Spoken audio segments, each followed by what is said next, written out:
All right, guys, we're back with another Seeing Through Gebser. We're continuing our discussion on sociology and economics. This video will probably be a little shorter. We're going to get through probably not the whole thing today. I'll try to get you the rest of this section within the coming days. I've been very busy. School has started back up. I was hoping to finish this before then, but clearly that has not happened. So, is there anything else I need to say? No, I think we should just get right into it, huh? Okay, so we'll pick up where we left off last time. Fritz Marbach, in one of his basic writings, has also underscored the necessity of the qualitative dimension. Now, of course, the qualitative dimension is obviously important because it rounds out that sort of integral complementary whole. If we're transcending mere rationality, which is quantitative thinking, as this video will make clear, and my kill rationalism videos, well, it's, don't toss that out entirely. That's stupid. But you do complement it with qualitative thinking. So we're complementing space with time, complementing quantity with quality, complementing external with internal, re-bridging that integral whole. In political economics, not only mere numbers matter, but that they, quote-unquote, become values. As Christian Gebser reemphasizes, quote, the working man, unquote, must not become an expense factor, a quantitative element. It's a good point. Rationalists, listen to this. He too opposes quantitative thinking and points to similar attitudes towards this problem among American political economists such as Elton Mayo, F.J. Roethlisberger, and other associates at the Industrial Research Development of Harvard University. Basing his work on their conclusions, French economist Georges Friedman demands a quote-unquote threefold valuation of work. Does that not sound like threefold logic, my friends?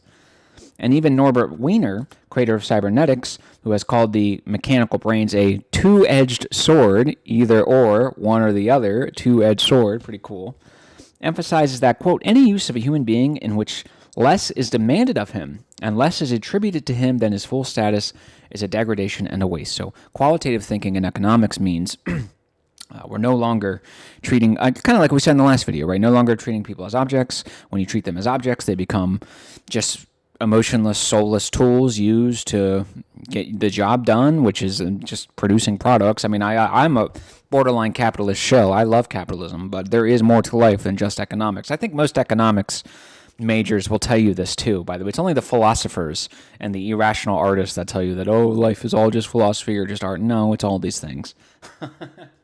Interesting that he says the mechanical brains, which of course is a reference to the mental structure, is a two-edged sword. I thought that was cool. Yeah, man must not become an expense factor. I'm trying to realize if I want to make this point now. Here's another problem with the objectification of people in economics. For most of this subsection about sociology, economics, I do think the right is more rationalist than the left. The left is more irrationalist and pre-rationalist. Both have problems. But don't think that it's as simple as black and white. That's what Gebser should make clear. It's not.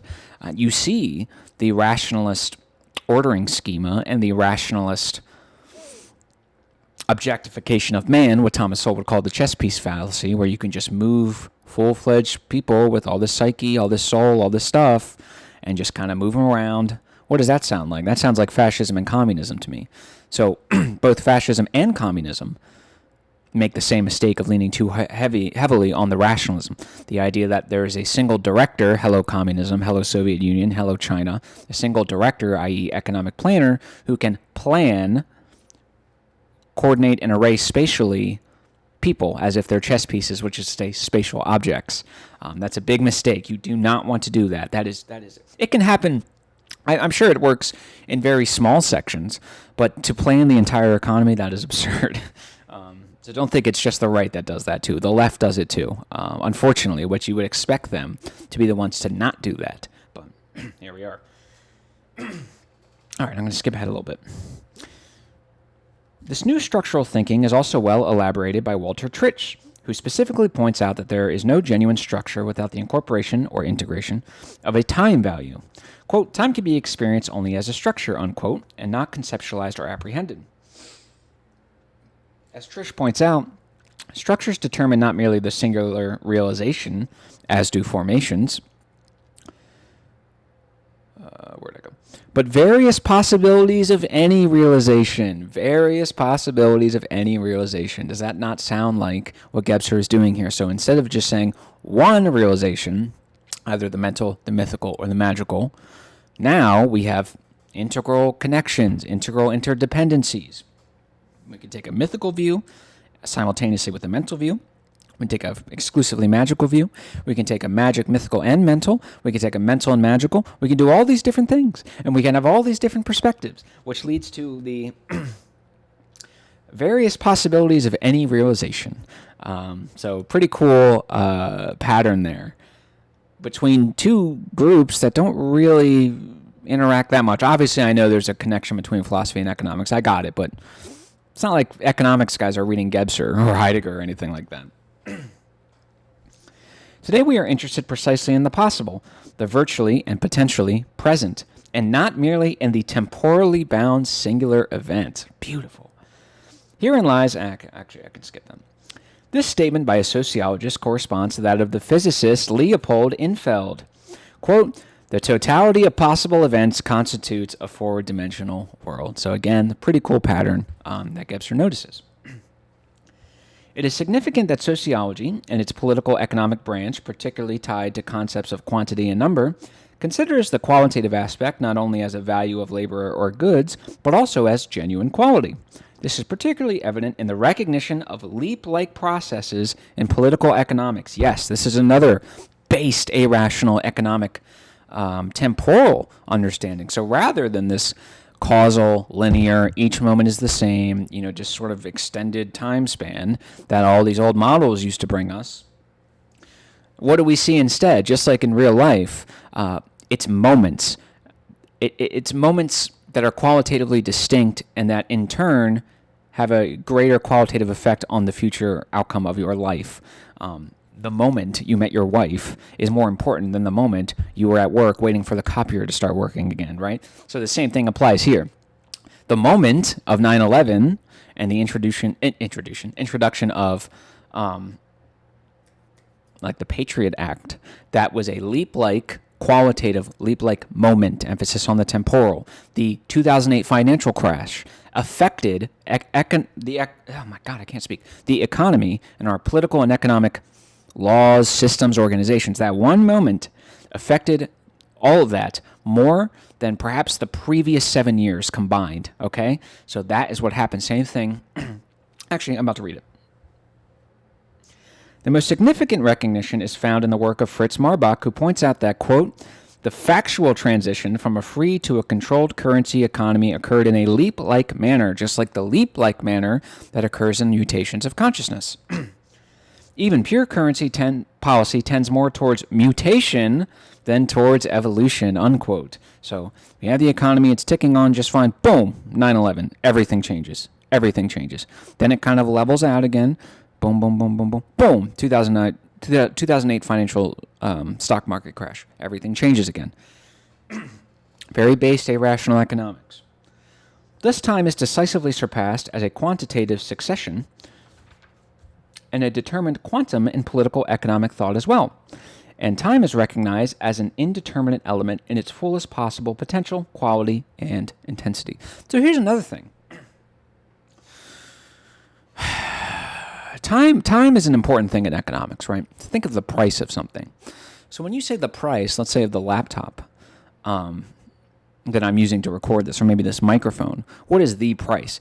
It's not really the price of it, is it? It's the price of it in this given moment, but if things change, the price changes.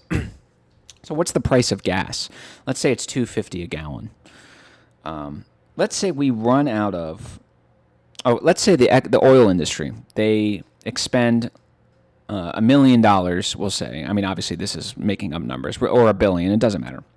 $1 million digging for oil, and they know if they sell a certain amount of gallons at a certain price, we'll say $2.50, because it has to be in competition with your competitors, $2.50, we'll bring in $1.25 billion, right? And that'll make money. So here's the problem.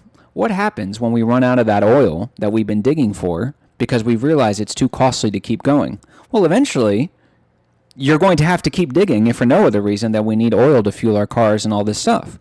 Okay, so what the business is going to do, instead of saying, okay, instead of doing $1 billion, we can't do that anymore because we have to bring in this new machinery, this new technology, and that's going to increase our costs. So instead of spending $1 billion drilling for oil, we're going to spend 1.2, right? Now, of course, if we spend 1.2 and we keep the gallons at the price and we sell the same gallons, it only brings in 1.2. We're not making anything. This just isn't worth it. I don't know what to say. It's just dumb. It's a misallocation of scarce resources. So what happens? Obviously, the price is going to go up. Well, the price went up not because the oil company just decided that they wanted to be pieces of crap or that they were greedy, like the left likes to say. No, because changes in the reality of the scarce resource in question changed. So the price will change. So the point is, the price of something is only that way based on particular temporal conditions. So when, emphasis on the temporal, we run out of that oil that costs $2.50, we now have to spend $3 a gallon on the oil.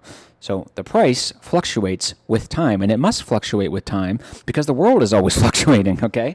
So that's another example, like Trump when he did the Venezuela oil thing. That's another great example. All of a sudden, oil is cheaper. Like, of course it is, right? Of course, you have more oil. The demand is the same. Eventually, people are going to say, hey, I don't have to buy it from you. I can buy it from someone else at a lower price because there's just more oil and the demand is the same. Price is going to go down.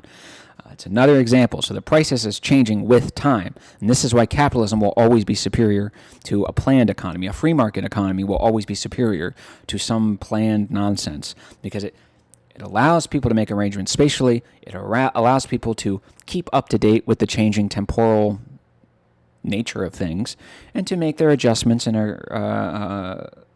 accordance with the spatio-temporal conditions. So there you go. But think about this, right? So let's say we have the 2008 stock market crash, or 9/11. Let's say 9/11 happens in 2001. We know that immediately after the event, because the qualities that permeate or charge the moment, we'll say nationally, are so permeated by negative qualities: fear, anxiety, tension. Cunning politicians can just look at that and exploit that. They're going to say, well, when people are fearful, they make mistakes. So what we're going to do is we're going to let them make the mistake of having them vote us into more power that we can use to screw them. So as citizens, we can say, hey, we know this is fear. We need to endure this. Because sure enough, fear has crystallized into our consciousness right now. But with that, acceptance and bravery and courage have also been activated. And they might not crystallize in this exact moment, but given a long enough time span, they will come out. So all we have to do is don't ever listen to anything they have to say for the next 3 months. Because after that, they will lose all their capital, and that's that. So interesting ideas of economics and time. And of course, this can be applied to other economic ideas as well. But the point is, capitalism is awesome.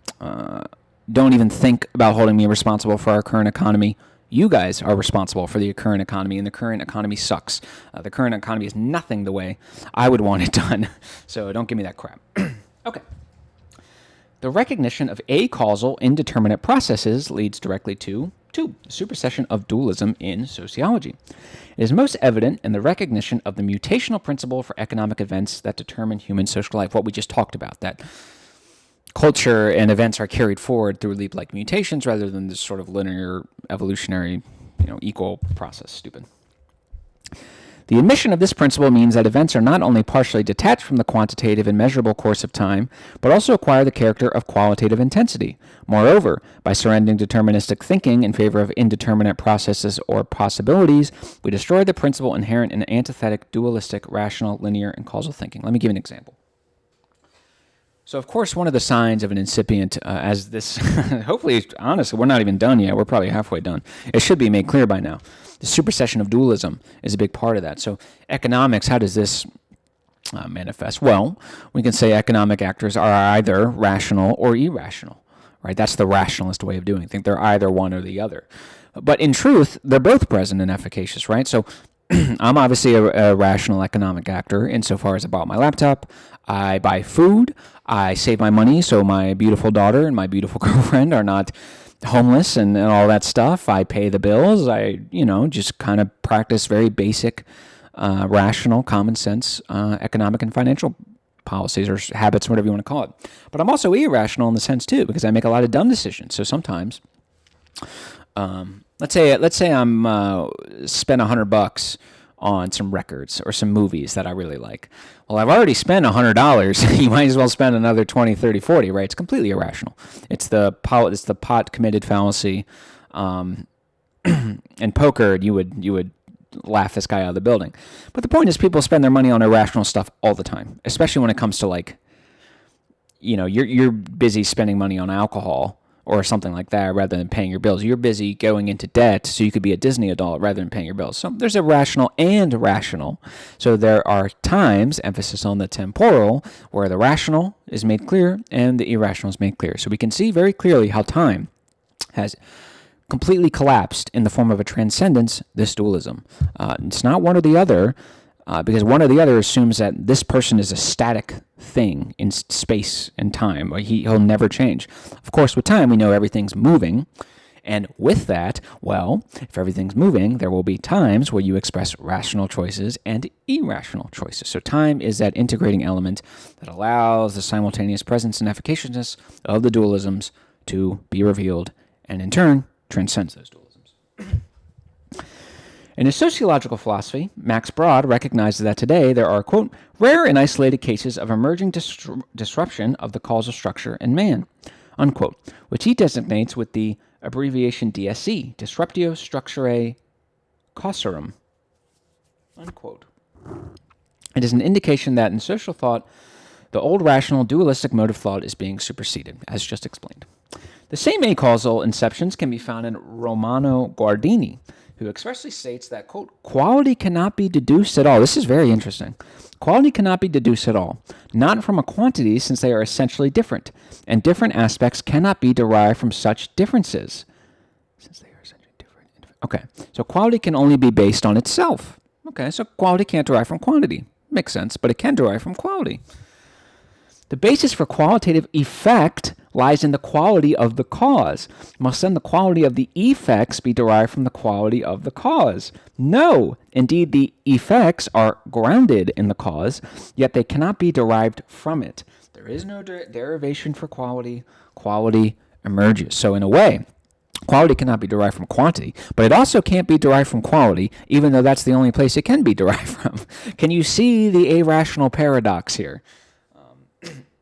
It completely defies the causal way of doing things. It's just complete acausality, just nothing to do with that. Very interesting. All right, we'll skip ahead.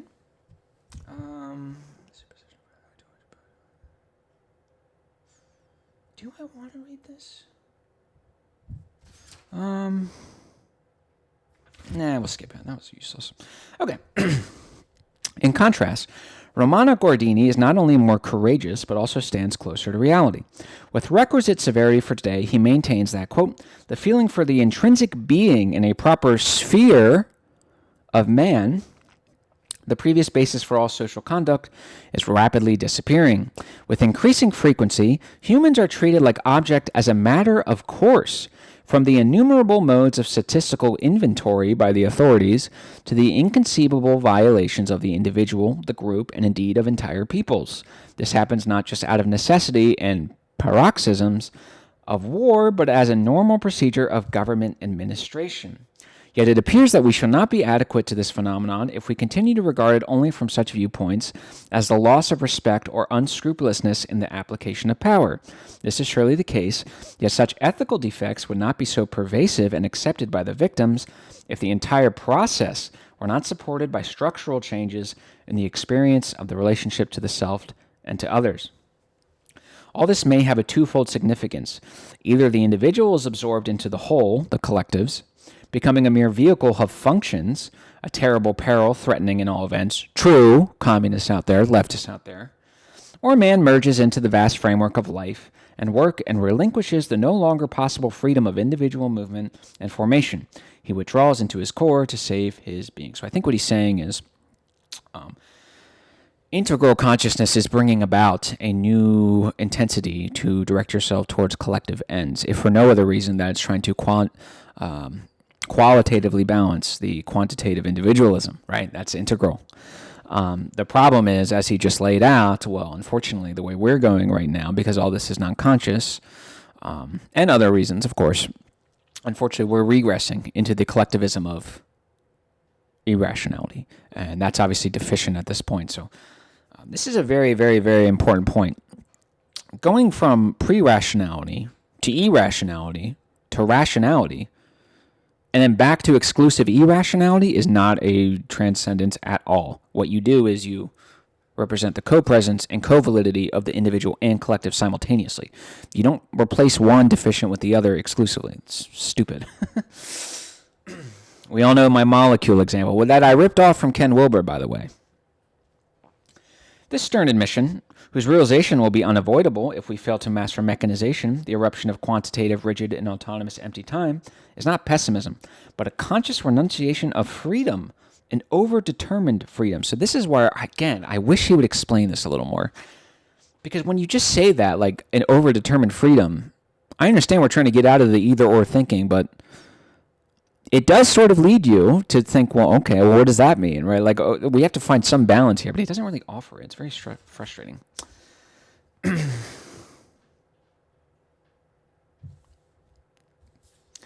All right.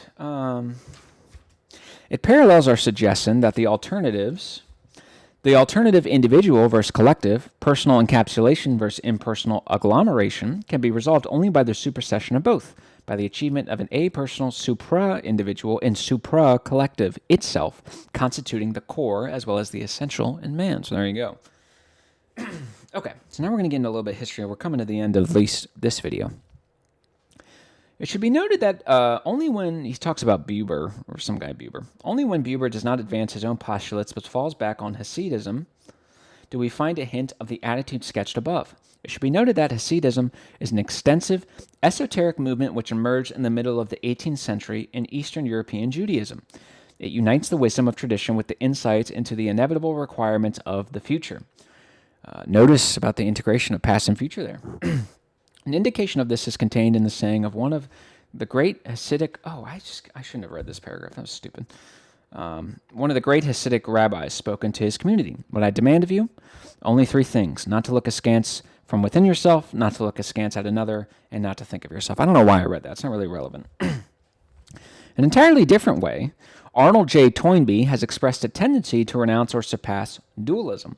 His study of history, as he himself admitted, is not so much a work of history as a vast design for sociology.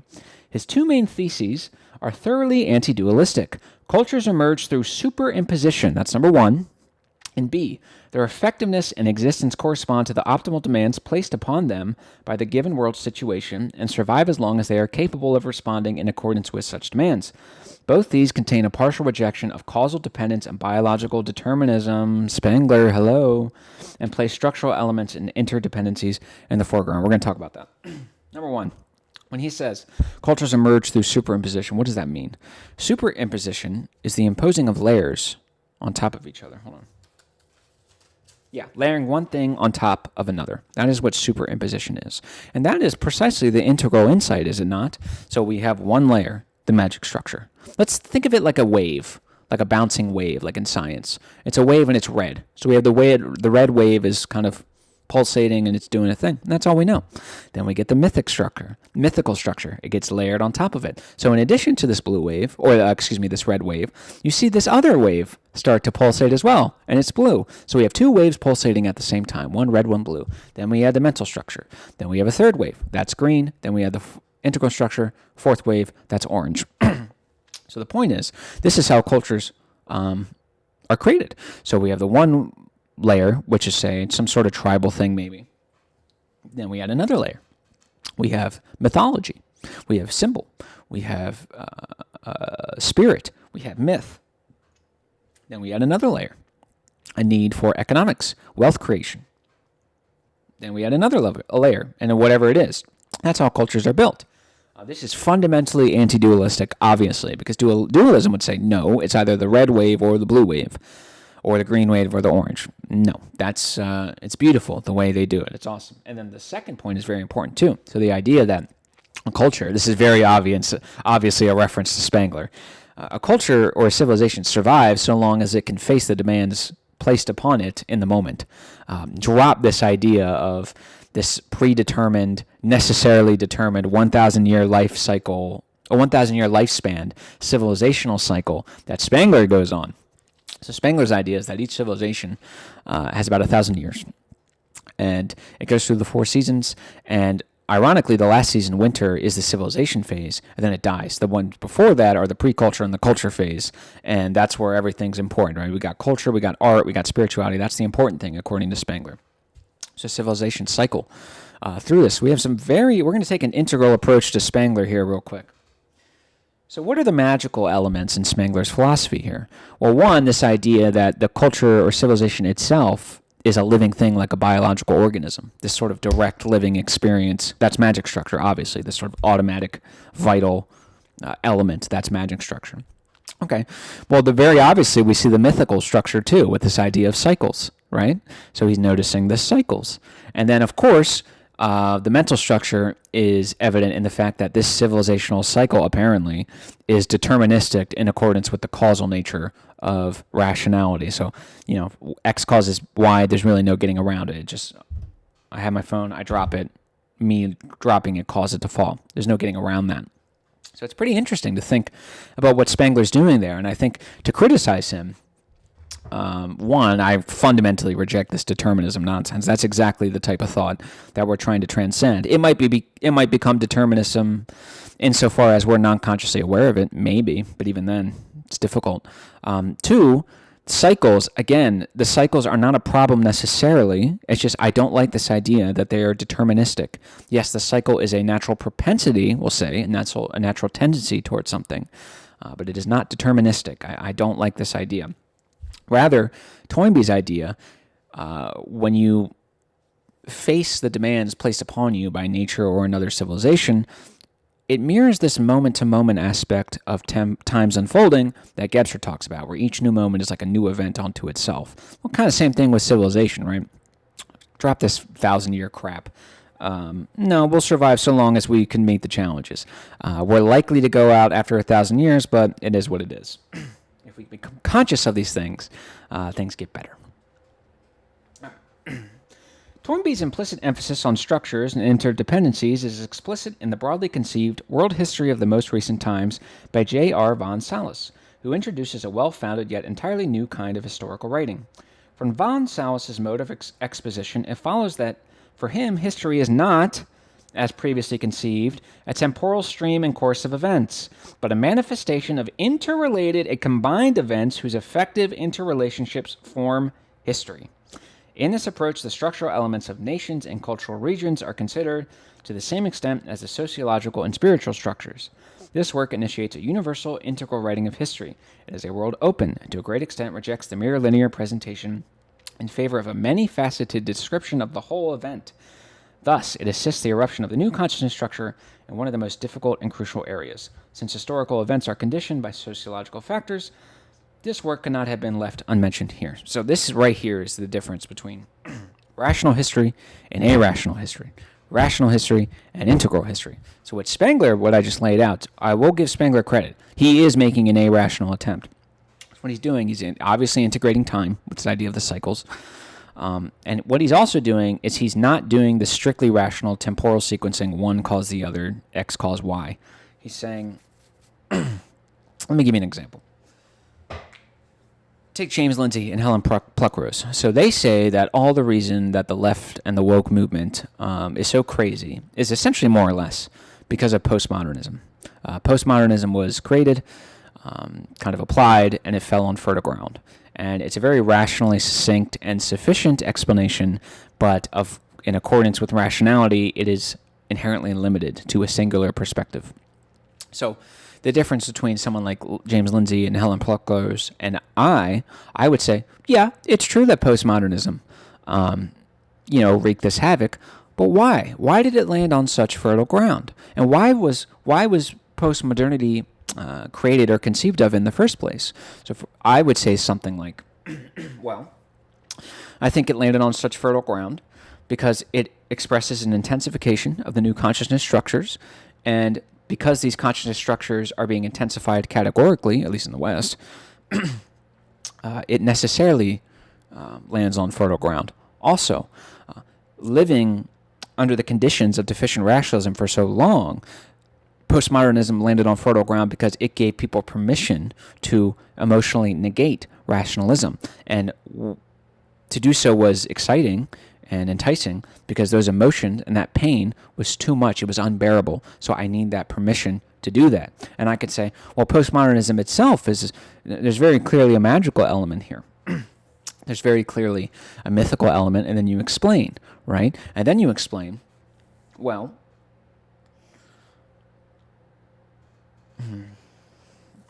you could say something like, but also the reason why it's landing on fertile ground is because of the internet. And, the internet is the new medium of the integral consciousness. Go watch that video I made.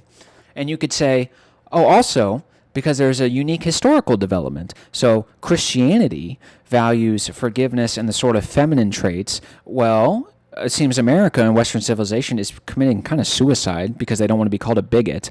So there's a unique historical explanation as to why Western Christians, will say, are uniquely susceptible to just kind of giving in because they don't want to be called that, right? So there are all these different perspectives, all these different qualitative elements that need to be integrated that cannot be done so when you have this strictly first this, then that, postmodern causes X, X causes Y, that's that. Okay, well, let's plumb the qualitative depths here. One, what caused X? Two, what are the other perspectives? This is why you see things like a feminist critique, a feminist theory, a feminist view. It's a particular perspective. So if I give the rational view of history, men convened, they created laws, they applied the laws, women live that way, men live that way. Great. So a feminist might say, yeah, that's true that causally happened, but how are we experiencing that causal time, right? It's not, when we're experiencing this, it's not just this sort of empty going through it and we're not feeling anything. No, a woman might say, well, the quality of that time was poor, it was bad, it was rough, it was oppressive. So we're adding a new qualitative perspective that rounds out, if you will, the simple, rational, linear, causal explanation. From a sociological view, the same holds true for modern ethnology, above all Frobenius' theory of cultural spheres. It has been epoch-making for our estimation of the alien, so-called primitive cultures. It removed the mental rational presuppositions and enabled the continuously deeper penetration into the alien forms of realization and reality, and justifiably placed into doubt the sole validity of our form of reality. So even just noticing the magical elements of history is enough to break you out of this strictly causal rational, let me project my rational way of doing things onto everyone else. It's ridiculous. The cultural morphology of Frobenius has added decisively to our recent ability to perceive the uniquely human, as well as the reality of mankind as multifariously structured and not dualistically divided. Frobenius' theory was no doubt partially responsible for the leap into the irrational attitude. In any case, the dualistic attitude, which has contrasted the cultivated, the European, with the primitive, of lesser value, was surpassed by Frobenius' theory of cultural spheres. The consequences of this deed can hardly be overestimated, since it freed the path to an encompassing all of mankind. And that'll bring us to point number 3. We'll end there, and we'll finish that soon. I don't know when. It'll probably be a very short video, but I'm tired right now. So I love you guys. Hope you guys enjoyed this, and I'll see you guys either within the coming days or within a week. I love you guys.